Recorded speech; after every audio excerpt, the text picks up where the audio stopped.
So ESPN just ranked the 50 best WNBA players this season, and it was disrespectful. It was flat out disrespectful to one Caitlin Clark.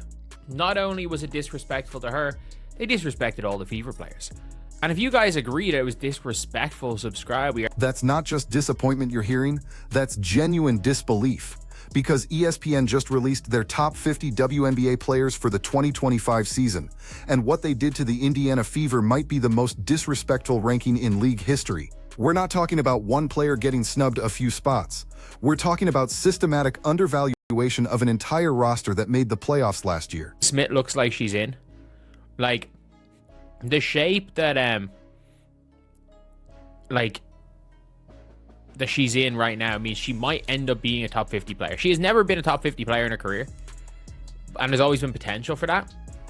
That being said, like, as a if she reaches her potential, maybe for... Let's start with Nalissa Smith at 48. The woman looks like she's in the best shape of her career, and ESPN has her barely cracking the top 50. But here's what makes this wild. They put players who missed entire seasons ahead of her. Players who are guaranteed bench players ranked higher than someone who's going to start every game for a playoff team. The logic doesn't add up. 7's a bit crazy. Leo Phoebish 46, way too low. Way too low. Slightly reduced role. I don't think you understand. She literally leads second in the league in true shooting percentage. She doesn't need a role. She's legitimately one of the best role. She's the best role player in the league. Now we get to Lexi Hull at 46, second in the league in true shooting percentage, the best role player in the WNBA by efficiency metrics, and ESPN has her at 46 while putting Dereka Hamby at 47. Think about that for a second. They're saying a backup point guard for the Sparks is more valuable than the most efficient shooter in professional women's basketball. At 44, like, really, that feels low when you got Wheeler at 45. But again, we'll see how it goes. Dejanay Carrington, she's not going to play this season. She's still in a boot. Like, she might not play until, what? Like, she might not play this season until August? September post. But the Dereka Hamby ranking reveals something crucial about ESPN's methodology. She averaged empty stats on a team that went nowhere. The Sparks were in last place for most of the season before Rickea Jackson showed up. And here's the kicker. Angel Reese absolutely demolished Hamby every single time they faced each other. We're talking 18 points and 17 rebounds against her. Yet somehow Hamby is ranked higher than multiple Fever players who actually won games. Edwards not on this list? Or am I going crazy? Like, Camila Cardoso 34. I'm gonna be real here. Camila Cardoso has looked genuinely garbage in preseason. It looked genuinely garbage. I hope she picks it up, but she looked real bad. Alana Smith 33. Yeah, again, it feels a little bit low, but... Then there's the Chicago Sky situation. ESPN has 6 Sky players in the top 50, 6 players from a team that finished 10th last season. Meanwhile, the Fever made the playoffs and have exactly 3 players ranked. Let that sink in. A lottery team has twice as many top 50 players as a playoff team. Either ESPN knows something nobody else does about Chicago's roster, or this ranking is fundamentally broken. Fair enough. Jonquil 18, she's dropped a lot. She was like 6 last year.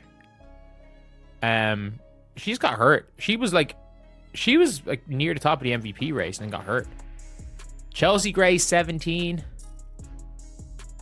I mean, she was pretty shit last year, and she was pretty bad for Team USA. I think this might be a bit high. I wouldn't put her above Angel. NECA 16, that again feels low. Satu 15 after the super concussion and becoming the 4th option on a team. Now let's talk about Aaliyah Boston at 14, all WNBA voter last season, robbed of Rookie of the Year in 2023, in the best shape of her life and adding a 3-point shot to her game, and ESPN dropped her 4 spots from last year's ranking.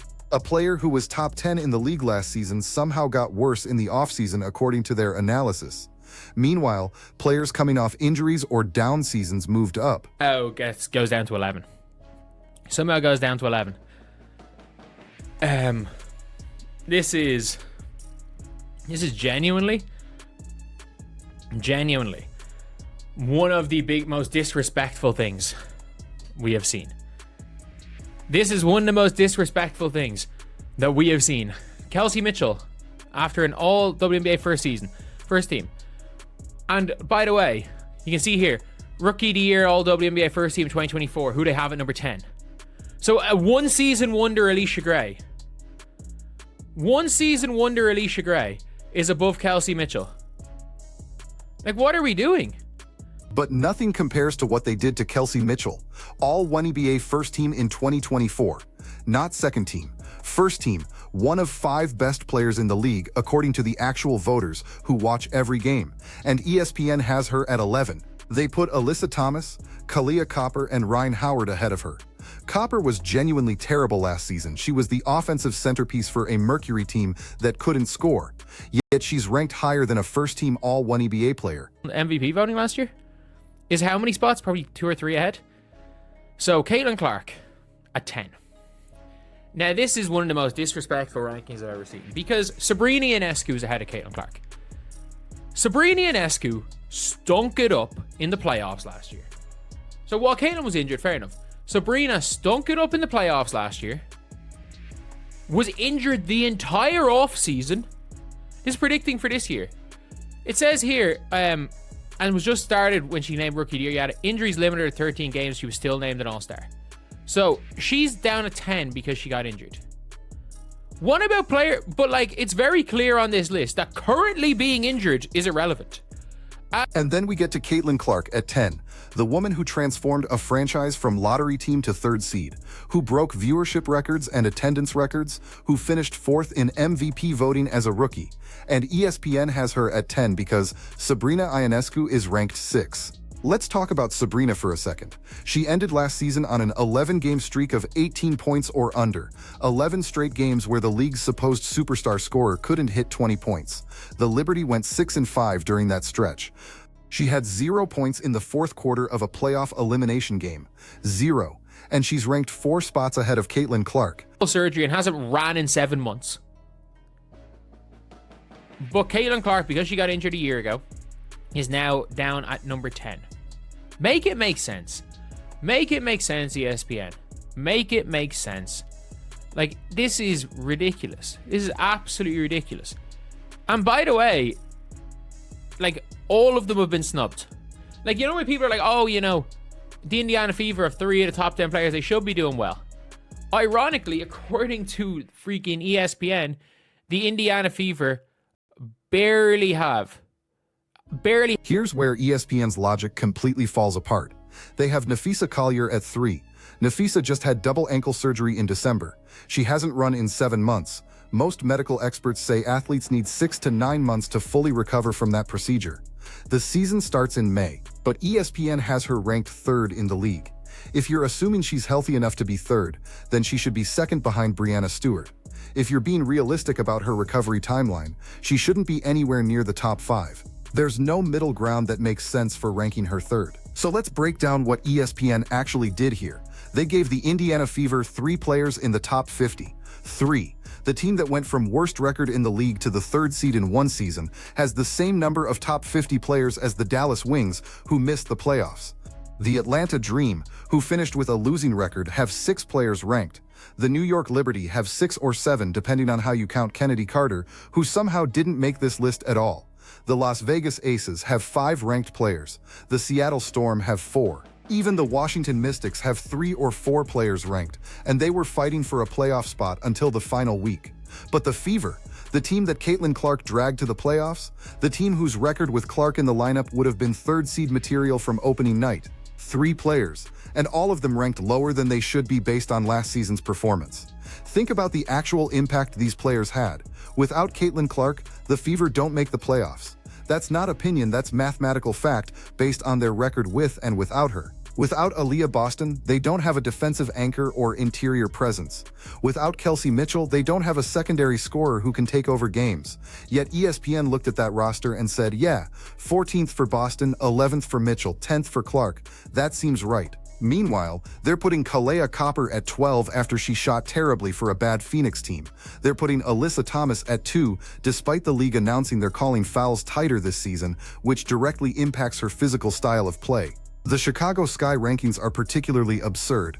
Camila Cardoso at 34 looked genuinely terrible in preseason, not just rusty or out of shape, genuinely bad. She couldn't keep up defensively, couldn't finish around the rim, couldn't do the basic things you expect from a lottery pick center. But ESPN has her ranked because of potential, not performance. Angel Reese at 22 is actually reasonable.